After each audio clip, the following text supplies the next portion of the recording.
ಅಕ್ಕನಾಗಮ್ಮನ ಬಗ್ಗೆ ನಿಮಗೆಲ್ಲ ಗೊತ್ತಿರಬಹುದು. ಇಡೀ ಕಲ್ಯಾಣ ಕ್ರಾಂತಿಗೆ ಪ್ರೇರಕ ಶಕ್ತಿ, ಇಡೀ ಬಸವಣ್ಣನ ವ್ಯಕ್ತಿತ್ವವನ್ನು ರೂಪಿಸುವಲ್ಲಿ ಒಂದು ಪ್ರೇರಕ ಶಕ್ತಿ.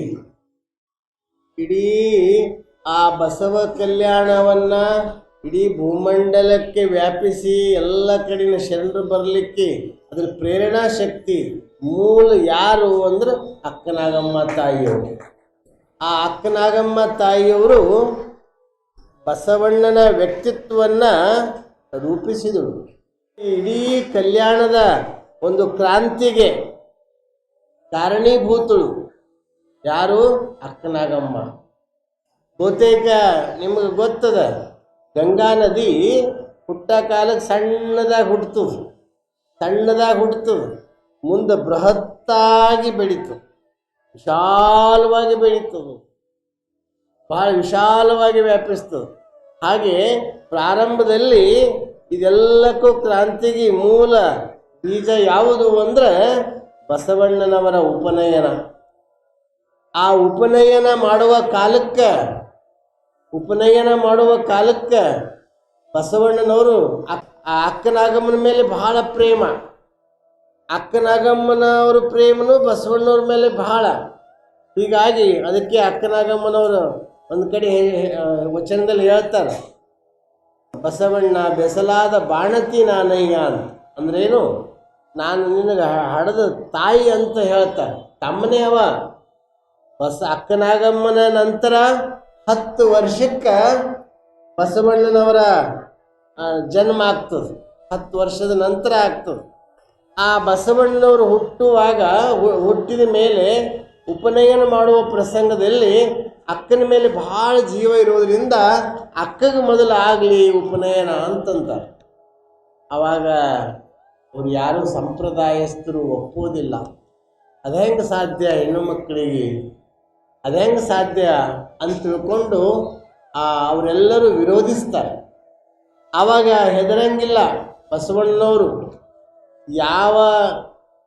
ಯಾರ ಹೊಟ್ಟೆಯಲ್ಲಿ ನಾವು ಹುಟ್ಟಿ ಬೆಳೆದು ದೊಡ್ಡವರಾಗಿದೆಯೋ ಅವರಿಗೆ ನೀವು ಶೂದ್ರ ಅಂತೀರಿ, ಯಾರಿಂದ ನಾವು ಜನ್ಮ ಕೊಟ್ಟ ತಾಯಿ ಅದಾಳೋ ಅವರಿಗೆ ನೀವು ಶೂದ್ರ ಸ್ಥಾನದಲ್ಲಿ ಇಡ್ತೀರಿದ್ರೆ ಅಂಥ ಉಪನಯನ ನನಗೂ ಬೇಡ ಅಂತ ತಿಳ್ಕೊಂಡು ಬಸವಣ್ಣನವರು ಅದನ್ನು ದೃಢ ನಿರ್ಧಾರ ಮಾಡಿ ಉಪನಯನವನ್ನು ಧಿಕ್ಕರಿಸಿ ಅವರು ಬಾಗೇವಾಡಿಯನ್ನು ಬಿಡ್ತಾರೆ. ಅದರ ಜೊತೆಯಾಗಿ ಅಕ್ಕನಾಗಮ್ಮನವ್ರನ್ನೂ ಬಾಗೇವಾಡಿ ಬಿಡ್ತಾರೆ. ಈ ಉಪನಯನದ ಒಂದು ಘಟನೆ ಇಡೀ ಕಲ್ಯಾಣದ ಕ್ರಾಂತಿಗೆ ನಾಂದಿಯಾಯಿತು. ಅಷ್ಟೇ ಅಲ್ಲ, ಇವತ್ತು ಸತ್ಯಕ್ಕಂತ ಒಬ್ಬ ಶರಣಿ ಇರ್ತಾಳೆ. ಆಕೆ ವಿದ್ಯೆ ಕಲಿತು ವಚನಗಳು ಬರೀತಾಳೆ. ಅಷ್ಟಕ್ಕ ವೇಶ್ಯತನ ಮಾಡೋರು, ಆ ವೇಶ್ಯಾವೃತ್ತಿಯನ್ನು ಮಾಡೋರು ಸಮೇತ ಅವರು ಪರಿವರ್ತನೆ ಮಾಡಿ ಶರಣೀಯರ ಮಟ್ಟಕ್ಕೆ ಏರಿಸಿರುವಂಥ ಶ್ರೇಯಸ್ಸು ಅಕ್ಕನಾಗಮ್ಮನವರಿಗೆ ಸಲ್ತದ, ಬಸವಣ್ಣನವರಿಗೆ ಸಲ್ತದೆ. ಅಷ್ಟೇ ಅಲ್ಲ, ನೀವು ನೆನ್ಪಿಟ್ಕೋಬೇಕು, ಗಂಗಾಂಬಿಕೆ ನೀಲಾಂಬಿಕೆಯವರ ಮದುವೆ ಮಾಡಲಿಕ್ಕೆ ಕಾರಣೀಕರ್ತರು ಅಕ್ಕನಾಗಮ್ಮನವರೇ. ಅಕ್ಕನಾಗಮ್ಮನವರು ಬಸವಣ್ಣನವರಿಗೆ ಪ್ರೇರಣೆನೇ ಕೊಟ್ಟರೆ ಬಸವಣ್ಣವರು ಒಪ್ಪಿರ್ತಾರೆ. ಹೀಗೆ ಪ್ರತಿಯೊಂದು ರಂಗದಲ್ಲಿ ಮತ್ತು ಇಡೀ ಅನುಭವ ಮಂಟಪ ಸಂಸ್ಕೃತಿಯಲ್ಲಿ ಗಂಗಾಂಬಿಕೆ, ನೀಲಾಂಬಿಕೆ, ಸತ್ಯಕ್ಕ, ಲಿಂಗಮ್ಮ ಇಂಥ ಅನೇಕ ನೂರಾರು ಶರಣೀಯರು ಬರ್ತಾರೆ.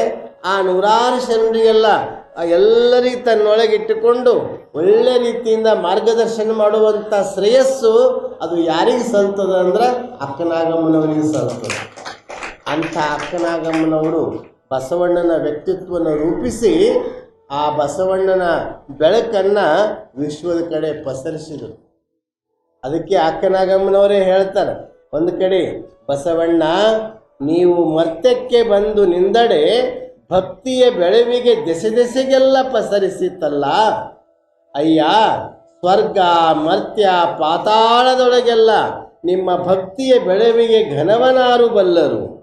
ಅಣ್ಣ, ಶಶಿಧರ ನಟ್ಟಿದ ಮಣಿಯ ಪೂರೈಸಿತೆಂದು ನೀವು ಲಿಂಗೈಕ್ಯವಾದೊಡೆ ನಿಮ್ಮೊಡನೆ ಭಕ್ತಿ ಹೋಯಿತ್ತಯ್ಯ, ನಿಮ್ಮೊಡನೆ ಸದಾಚಾರ ಹೋಯಿತ್ತಯ್ಯ, ನಿಮ್ಮೊಡನೆ ಅಸಂಖ್ಯಾತ ಮಹಾಗಣಗಳು ಹೋದರಣ್ಣ, ಮರ್ತ್ಯಲೋಕದ ಮಹಾಮನೆ ಶೂನ್ಯವಾಯಿತಲ್ಲ ಬಸವಣ್ಣ.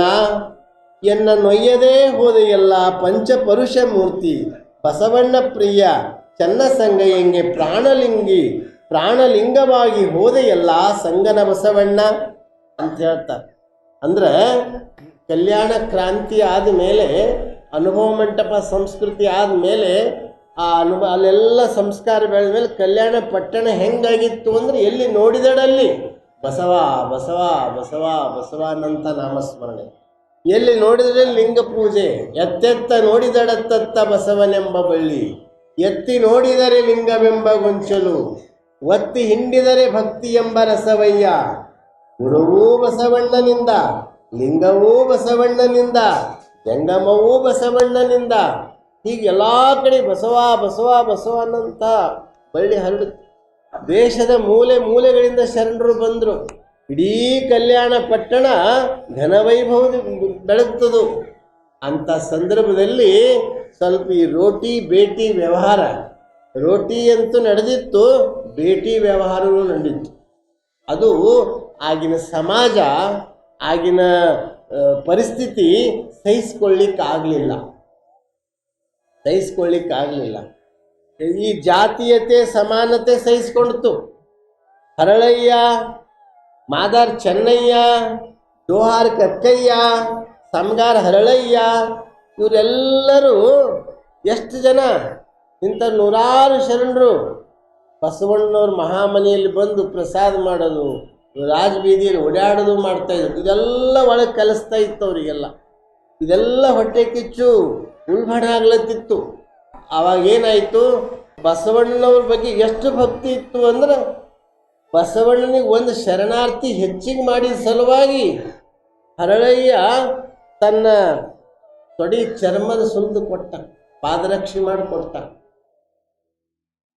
ಆವಾಗ ಪಾದರಕ್ಷೆ ಮಾಡಿಕೊಟ್ಟಾಗ ಬಸವಣ್ಣನವರು, ನಮ್ಮಂಥ ಗುರುಗಳು ಯಾರಾದ್ರು ಭಾಳ ಚಲೋ ಶಿಷ್ಯಪ್ಪ ಬೆನ್ಬಡ್ದು ಹಾಕೋತಿದ್ದೀವೇನೋ, ಆದರೆ ಬಸವಣ್ಣನವರು ಆ ಹರಳಯ್ಯ ಕೊಟ್ಟಿದ್ದ ಪಾದರಕ್ಷೆ ಕಾಲಾಗ ಹಾಕ್ಕೊಳ್ಳಿಲ್ಲ. ಅವ ಏನು ಮಾಡ್ದ, ಆಹಾ ಎಂಥ ಪಾದರಕ್ಷೆ, ಶರಣರ ಚಮ್ಮಾವಿಗೆ ಪೃಥ್ವಿಯ ಸಮಬಾರದು ನೋಡ, ನಿಮ್ಮ ಶರಣರ ಚಮ್ಮಾವಿಗೆ ಪೃಥ್ವಿಯ ಸಮಬಾರದು ನೋಡ. ಈ ಪೃಥ್ವಿ ಎಲ್ಲ ಒಂದು ತಕ್ಕಡೆಯಾಗಿಟ್ರೆ, ಈ ಶರಣರ ಪಾದರಕ್ಷೆ ಒಂದು ತಕ್ಕಡೆಯಾಗಿಟ್ರೆ, ಈ ಪಾದರಕ್ಷೆ ತೂಕ ಹೆಚ್ಚಿಗಾಗ್ತದ ಅಂತ ಹೇಳಿದ್ರು ಅವರು. ಪಾದರಕ್ಷೆ ತೂಕ ಹೆಚ್ಚಿಗಾಗ್ತದೆ. ಅಂಥ ಪಾದರಕ್ಷೆ ಅವ್ರೇನು ಮಾಡಿದ್ರು, ಬಹುತೇಕ ಜಗತ್ತಿನ ಇತಿಹಾಸದಲ್ಲಿ ಪಾದರಕ್ಷೆಯನ್ನು ತಲೆ ಮೇಲೆ ಇಟ್ಕೊಂಡಿರುವಂಥ ಶ್ರೇಯಸ್ಸು ಅದು ಬಸವಣ್ಣನವರಿಗೆ ಸಲ್ತದೆ. ಆವಾಗ ಬಸವಣ್ಣನವ್ರು ಏನು ಮಾಡಿದ್ರು, ಶರಣರೇ ಈ ಪಾದರಕ್ಷೆ ಕಾಲಲ್ಲಿ ಯೋಗ್ಯ ಅಲ್ಲ, ಇವು ತಲೆ ಮೇಲೆ ಇಟ್ಟುಕೊಳ್ಳಲು ಯೋಗ್ಯ ಅಂದರು. ತಲೆ ಮೇಲೆ ಇಟ್ಟುಕೊಳ್ಳಲು ಯೋಗ್ಯ. ಆವಾಗ ಅದನ್ನು ಪುನಃ ಆವಾಗ ಹರಳಯ್ಯನಿಗೆ ರೋಮಾಂಚನ ಆಗ್ತದೆ. ಆವಾಗ ಹರಳಯ್ಯ ಹೇಳ್ತಾನೆ, ಏನಂತ ಹೇಳ್ತಾನೆ, ಶರಣರೇ ನೀವು ತಲೆ ಮೇಲೆ ಹೊತ್ತುಕೊಂಡದ್ದು ಜಡ ಪಾದರಕ್ಷೆ ಅಲ್ಲ, ಯಾವ ಸಮಾಜ ಮೆಟ್ಟಿಗಿಂತಲೂ ಕೀಳಾಗಿ ಕಾಣುತ್ತಿತ್ತೋ ಅವರೆಲ್ಲರನ್ನ ನಿನ್ನ ತಲೆಯ ಮೇಲೆ ಹೊತ್ತುಕೊಂಡದನ್ನು ಎತ್ತಿ ತೋರಿಸಿದೆಯಪ್ಪ ಅಂತ ಹೇಳಿ. ಅಂದರೆ ಇದು ಸಾಂಕೇತಿಕವಾಗಿ ನೀನು ತಲೆ ಮೇಲೆ ಇಟ್ಕೊಂಡಿರ್ಬೋದು, ಅದು ಜೀವಂತವಾಗಿ ಎಲ್ಲರಿಗೂ ನೀನು ತಲೆ ಮೇಲೆ ಇಟ್ಕೊಂಡು ತೋರಿಸಿದಿಲ್ಲಪ್ಪ ಅಂತ ಹೇಳಿದ್ರು. ಅಂಥ ಕಲ್ಯಾಣ ಕ್ರಾಂತಿ ವೈಭವ ಆ ಘಟನೆಯಿಂದ ಇಲ್ಲಿ ಯಾಕೆ ಹೇಳ್ತೀನಿ ಈ ಮಾತಂದ್ರೆ, ಅಕ್ಕನಾಗಮ್ಮನ ಇದು ಮುಂದೆ ಹೇಳಬೇಕಾಗ, ಅಕ್ಕನಾಗಮ್ಮನವರು ಆ ಅಂತರ್ಜಾತಿ ವಿವಾಹ ಆದ ತಕ್ಷಣ ಕಲ್ಯಾಣದಲ್ಲಿ ಪ್ರಕ್ಷುಬ್ಧ ವಾತಾವರಣ ಆಯಿತು. ಬಿಜ್ಜಳನ ವೈರಿಗಳು ಇದೇ ಸಂದರ್ಭ ಅಂತ ತಿಳ್ಕೊಂಡು ಬಿಜ್ಜಳನ ವಧೆ ಮಾಡಿದ್ರು. ಆ ವಧೆ ಯಾರ ಮೇಲೆ ಬಿತ್ತು, ಶರಣರ ಮೇಲೆ ಬಿತ್ತು.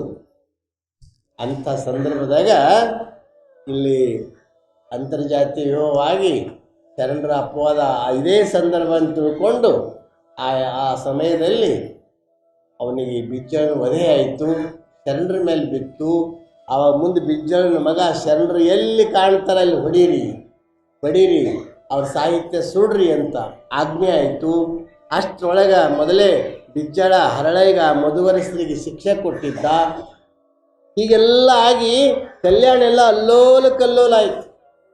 ಆಗ ಅಕ್ಕನಾಗಮ್ಮನವರು ಟಂಕ ಕಟ್ಟಿ ನಿಂತು ಖಡ್ಗ ಹಿಡಿದು ಯುದ್ಧ ಆಡ್ಕೋತ ಡೋಹಾರ್ ಕಕ್ಕಯ್ಯ, ಅಕ್ಕನಾಗಮ್ಮ, ಕಿನ್ನರಿ ಬ್ರಹ್ಮಯ್ಯ, ಮಡಿವಾಳ ಮಾಚಯ್ಯ ಇಂಥವರೆಲ್ಲ ಶರಣರು ಟೊಂಕ ಕಟ್ಟಿ ನಿಂತು ಹೋರಾಟ ಮಾಡಲಿಕ್ಕೆ ಪ್ರಾರಂಭ ಮಾಡಿದ್ರು. ಆ ವಚನ ಎದಕ್ಕಾಗಿ? ವಚನ ಸಾಹಿತ್ಯ ರಕ್ಷಣೆಗಾಗಿ.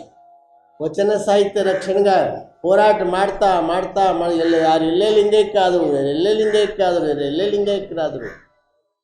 ಎಲ್ಲರೂ ಲಿಂಗೈಕ್ಯಾದರು. ಎಲ್ಲ ಉಳಿದವ್ರು ಕೊನೆಗೆ ಯಾರು? ಅಕ್ಕನಾಗಮ್ಮನವರೇ. ಎಲ್ಲಕ್ಕೆ ಹಿರೇ ವಯಸ್ಸು.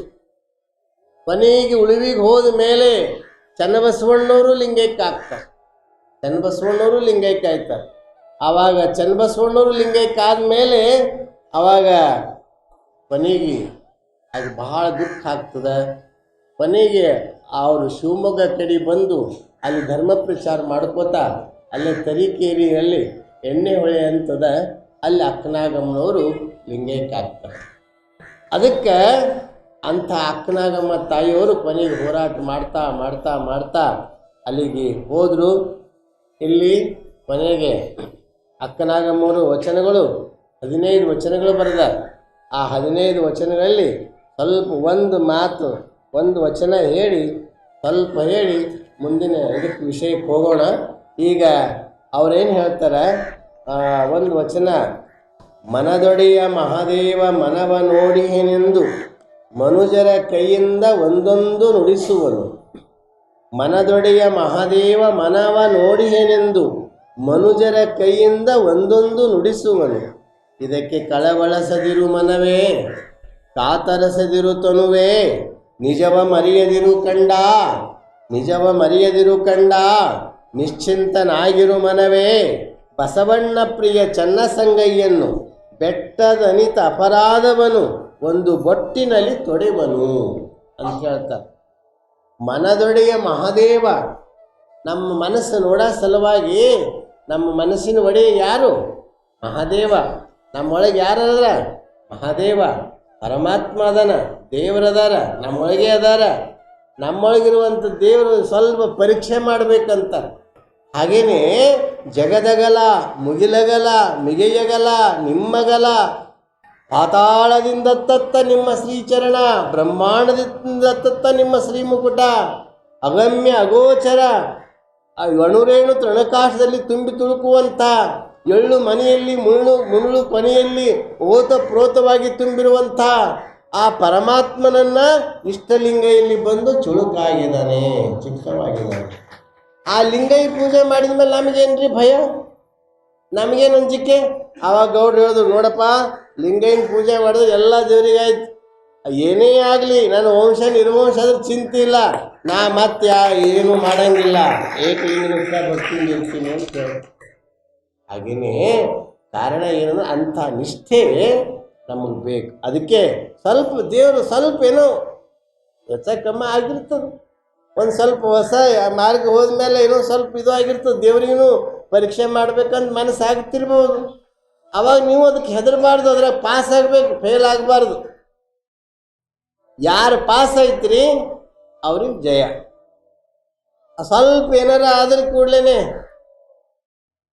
ಆದ್ರಿ ಅಂದ್ರೆ ಅದು ಫೇಲ್ ಆಯ್ತು. ಅದಕ್ಕೆ ನೀವು ಗಟ್ಟಿ, ಯಾಕಂದರೆ ಒಂದು ಸಲ ನಮಗೆ ಜಗದ ರಕ್ಷಕ ಬಸವಗುರುವಿನ ರಕ್ಷೆ ಇದ್ದ ಮೇಲೆ ನಾವು ಯಾರಿಗೂ ಭಯ ಪಡಬೇಕಾಗಿಲ್ಲ. ಅದಕ್ಕೆ ಹೇಳ್ತಾರೆ ಇಲ್ಲಿ, ಮನದೊಡೆಯ ಮಹಾದೇವ ಮನವ ನೋಡಿ ಏನೆಂದು ಮನುಜರ ಕೈಯಿಂದ ಒಂದೊಂದು ನುಡಿಸುವನು. ಯಾರು ಏನೇ ಅಂತಾರೆ, ನೀವು ಈಗ ದೀಕ್ಷಾ ತೊಗೊಂಡು ಪೂಜೆ ಮಾಡಿ ಏಕದೇವೋಪಾಸನೆ ಆದ ಕೂಡಲೇ ಏನೋ ಆಕಿ ಭಾಳ ಶಾಣ್ಯಾಗ್ಯಾಳ, ಈಗ ಮಠಕ್ಕೆ ನಡೆದಾರಂತ ಏನೇನೋ ಅಂತಾರೆ. ಅವಾಗ ನೀವು ಅಲ್ಲಿ ಅನ್ಬೇಕು. ಅದಕ್ಕೆ ಯಾಕೆ ಮನಸ್ಸಿಗೆ ಹಚ್ಕೋಬೇಕು? ಅವ್ರು ಹಂಗೆ ಅಂತಾರೆ, ಇವ್ರು ಹಿಂಗೆ ಅಂತಾರೆ, ಅವ್ರು ಅದು ಅಂತಾರೆ, ಅವ್ರು ಇದು ಅಂತಾರೆ, ಯಾಕೆ ಮನಸ್ಸಿಗೆ ಹಚ್ಕೋಬೇಕು? ಯಾರ್ದು ಹಚ್ಕೊಂಬೋದಿಲ್ಲ. ನಾವು ಇಲ್ಲೇ ಫೇಲ್ ಆಗ್ತೀವಿ. ನಾವು ಲೌಕಿಕರ ಮಾತು ಒಳಗೆ ಭಾಳ ಇಳಿಸ್ಕೋತೀವಿ. ಒಬ್ಬರು ಏನರ ಅಂದ್ರೆ ಅದು ಸಣ್ಣ ಒಳಗೆ ಇಳಿತದದು. ಅದಕ್ಕೆ ಹಂಗೆ ನಾವು ಲೌಕಿಕರ ಮಾತು ಒಳಗೆ ಆಳವಾಗಿ ಇಳಿಸ್ಕೊಂಬೋದಕ್ಕಿಂತ ಯಾರ ಮಾತು ಒಳಗೆ ಇಳಿಸ್ಕೋಬೇಕ್ರಿ? ಶರಣರ ಮಾತು. ಇಂಥ ಪ್ರವಚನದಾಗ ಹೇಳಿರುವಂಥ ಶರಣರ ಮಾತು, ಒಂದು ಮಾತು ನಿಮ್ಮ ಜೀವನದಾಗ ಒಳಗೆ ಇಳಿಸ್ಕೊಂಡ್ರಿ ಅಂದ್ರೆ ನಿಮ್ಮ ಜೀವನನೇ ಧನ್ಯ ಧನ್ಯ. ಹಂಗೆ ಯಾರು ಏನು ಅಂದ್ರೂ ಒಬ್ಬರು ಸ್ತುತಿನೇ ಅನ್ಬೋದು, ಒಬ್ರು ನಿಂದೇನೆ ಅನ್ಬೋದು, ಒಬ್ರು ಚಲೋನೇ ಅನ್ಬೋದು, ಒಬ್ರು ಕೆಟ್ಟ. ಎಲ್ಲರ ಕೈಲಿ ಚಲೋ ಅನ್ಸ್ಕೊಳಕ್ಕೆ ಸಾಧ್ಯ ಇಲ್ಲ ಯಾರಿಗೆ. ಹೋಗಿ ಇರ್ತಾರೋ 4 ಮಂದಿ ಬೈಯೋರು ಇರ್ತಾರೆ, 4 ಮಂದಿ ಅಂಬೋರು ಇರ್ತಾರೆ. ನಮ್ಮ ಗುರಿ ಏನದಲ್ಲ, ನಮ್ಮ ಬದುಕು ಏನದಲ್ಲ, ಆತ್ಮಸಾಕ್ಷಿಯಾಗಿರ್ಬೇಕು. ನಮ್ಮ ಬದುಕು ಮನಸ್ಸಾಕ್ಷಿಯಾಗಿರಬೇಕು, ನಮ್ಮ ಬದುಕು ದೇವ ಸಾಕ್ಷಿಯಾಗಿರಬೇಕು. ಅಂದಾಗ ನಾವು ಯಾರಿಗೂ ಭಯ ಪಡೋದು ಅವಶ್ಯ ಇಲ್ಲ. ಅದಕ್ಕೆ ಹೇಳ್ತಾರೆ, ಇದಕ್ಕೆ ಕಳವಳಿಸದಿರು ಮನವೇ, ಕಾತರಸದಿರು ತನುವೇ, ನಿಜವ ಮರೆಯದಿರು ಕಂಡ, ನಿಶ್ಚಿಂತನಾಗಿರು ಮನವೇ ಅಂತ ಹೇಳ್ತಾರ. ಅಂಥ ಬಸವಣ್ಣ ಪ್ರಿಯ ಚನ್ನಸಂಗಯ್ಯನು ಎಷ್ಟೋ ಬೆಟ್ಟದಂಥ ಕಷ್ಟನೂ ಒಂದು ಬಟ್ಟಿನಲ್ಲಿ ಹೋಯ್ತು. ನಮಗೆ ಭಾಳ ಕಷ್ಟ ಬಂತು ಅಂತ ತಿಳ್ಕೊತೀವಿ. ಅದು ಹೆಂಗೋ ದೇವ್ರ ಕರುಣೆಯಿಂದ ಮಾಯ ಆಗ್ತದೆ. ನಿಮ್ಮ ಜೀವನದಾಗ ಅಂಥ ಘಟನೆಗಳಾಗಿರ್ತಾವೆ. ಏನೋ ಇನ್ನೇನು ಸಂಕಟ ಭಾಳ ಬಂತಪ್ಪ ಅಂದ್ರೆ ಯಾರೋ ಪರಮಾತ್ಮನ ರೂಪದಾಗ ಬರ್ತಾರೆ, ಗುರುವಿನ ರೂಪದಾಗ ಯಾರೋ ಬರ್ತಾರೆ, ಅದು ಪರಿಹಾರ ಮಾಡ್ತಾರೆ, ತಂತಾನೇ ದೂರ ಆಗ್ತದೆ. ಅದಕ್ಕೆ ನಮ್ಮ ನಿಷ್ಠೆ ಮಾತ್ರ ಅಚಲವಾಗಿರಬೇಕು, ನಮ್ಮ ಭಕ್ತಿ ಅಚಲವಾಗಿರಬೇಕು.